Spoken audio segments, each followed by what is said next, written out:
నెల్లూరులో ఉన్న అతిపెద్ద విగ్రహాల్లో ఈ విగ్రహం కూడా ఒకటండి. ఫుల్ లైటింగ్తో ఏర్పాటు చేశారు. విగ్రహాలు కూడా చాలా బాగుందండి. స్టార్టింగ్ సెట్టింగ్ వచ్చేసి ఈ విధంగా ఉంది. స్టార్టింగ్ అయితే శ్రీ వెంకటేశ్వర స్వామి వారు అలాగే వినాయకుల వారిని కూడా పెట్టి ఈ విధంగా సెట్టింగ్ అయితే ఏర్పాటు చేశారు. చాలా బాగుంది కదండి.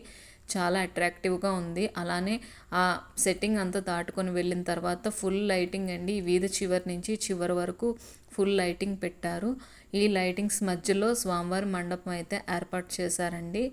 స్వామివారి మండపానికి ఎదురుగా లైట్స్తోనే రాముల వారిని ఏర్పాటు చేశారు. స్వామి అయితే చాలా బాగున్నారండి. రాములవారు అయితే నిజంగా చాలా బాగా వచ్చింది. డ్రా చేసినట్టే వచ్చింది. చాలా బాగుంది.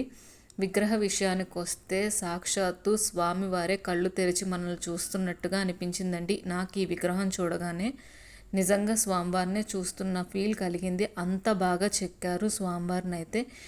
మీకు ఈ విగ్రహం చూడగానే ఎలా అనిపించిందో కామెంట్ చేయండి. బాయ్.